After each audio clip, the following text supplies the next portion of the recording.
Hello बच्चों, चलिए प्रश्न को पढ़ते हैं। इसमें दिया गया है कि r मीटर त्रिज्या के गोलीय चालक पर प्लस q कूलाम आवेश है। चालक के पृष्ठ से r मीटर की दूर स्थित बिंदु पर बाह्य बिंदु पर वैद्युत क्षेत्र की तीव्रता का सूत्र लिखिए। तो चलिए बच्चों, सबसे पहले इस प्रश्न की मूल अवधारणा को समझ लेते हैं। बच्चों, इस प्रश्न की मूल अवधारणा में देख लेते हैं कि गॉस का नियम क्या होता है।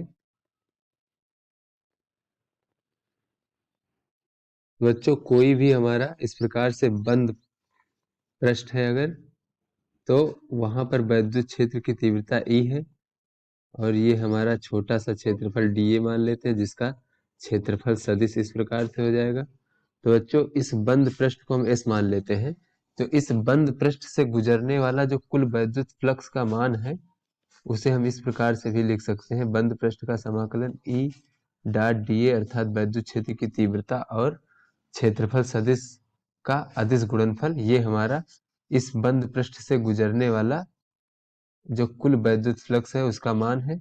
इसका मान बच्चों Q भागे एप्सिलॉन जीरो होता है। ये हमारा गॉस का नियम है, जहां पे बच्चों एप्सिलॉन जीरो निर्वात की वैद्युतशीलता है और जो Q है बच्चों, वो इस बंद पृष्ठ के अंदर जो है रखे कुल आवेश का मान है, अर्थात Q जो है बंद पृष्ठ से परिबद्ध कुल आवेश का मान है। तो चलिए बच्चों, अपने प्रश्न को हल करते हैं। तो बच्चों, इस प्रश्न में हमसे कहा गया है कि एक r मीटर त्रिज्या के गोलीय चालक है। तो बच्चों, ये मान लीजिए ये हमारा एक गोलीय चालक है कुछ इस प्रकार से। ये गोलीय एक चालक है जिसकी त्रिज्या कैपिटल R दी हुई है और पृष्ठ से स्मॉल r मीटर की दूरी पर कोई बाह्य बिंदु है, उस पर वैद्युत क्षेत्र की तीव्रता का सूत्र लिखना है। और बच्चों, इस गोलीय चालक पर प्लस q कूलाम आवेश है। तो बच्चों, हमें पता है कि चालक पर जो है आवेश चालक के पृष्ठ पर एक समान रूप से इस प्रकार से वितरित रहता है। तो बच्चों, ये प्लस क्यू आवेश इस प्रकार से चालक के पृष्ठ पर एक समान रूप से वितरित है। तो बच्चों, पृष्ठ से अगर हम r मीटर की दूरी पर देखें, तो यहाँ पर अगर हमें वैद्युत क्षेत्र की तीव्रता ज्ञात करनी है, तो यहाँ पर एक गॉसियन पृष्ठ बना लेते हैं, एक बंद पृष्ठ। तो बच्चों, यहाँ पे हम एक गोलीय पृष्ठ खींच लेते हैं इस प्रकार से।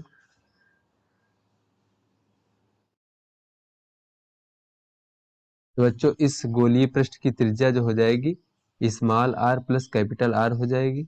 बच्चों, पृष्ठ से r मीटर की दूरी पर कोई भी बिंदु पर अगर हमें वैद्युत क्षेत्र की तीव्रता का सूत्र ज्ञात करना है, यहाँ पे एक छोटा सा क्षेत्रफल मान लेते हैं dA क्षेत्रफल, और इसका जो क्षेत्रफल सदिश होगा वो इस प्रकार बाहर की ओर होगा।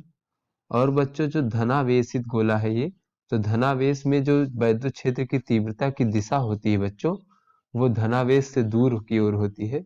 तो यहाँ पे इस पृष्ठ से लंबवत बाहर की ओर इस प्रकार वैद्युत क्षेत्र की तीव्रता E मान लेते हैं।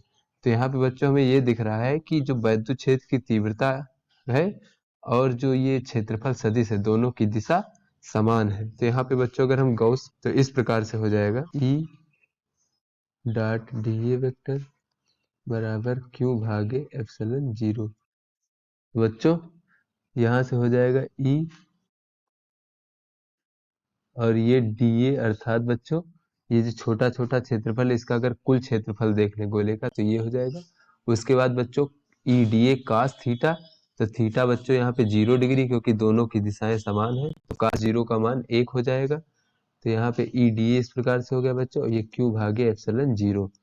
तो यहाँ पे बच्चों अगर हम ये कुल क्षेत्रफल देख लें इस गोले का, तो बच्चों गोले का क्षेत्रफल का सूत्र होता है 4 पाई गुणे त्रिज्या का वर्ग। तो बच्चों, इस गोले की त्रिज्या small r plus capital R होगी और इसका वर्ग बराबर Q भागे एप्सिलॉन जीरो। तो यहाँ से बच्चों अगर हम E का मान देखें, तो E का मान हो जाएगा E बराबर 1 भागे 4 पाई एप्सिलॉन जीरो Q भागे R प्लस कैपिटल R का वर्ग। बच्चों, यहाँ से हमें प्राप्त हो गया कि गोलीय पृष्ठ जो है, गोलीय पृष्ठ से स्मॉल r दूरी पर किसी बाह्य बिंदु पर वैद्युत क्षेत्र की तीव्रता का सूत्र हमें प्राप्त हो गया। तो आशा करते हैं बच्चों ये आपको समझ में आ गया होगा। धन्यवाद।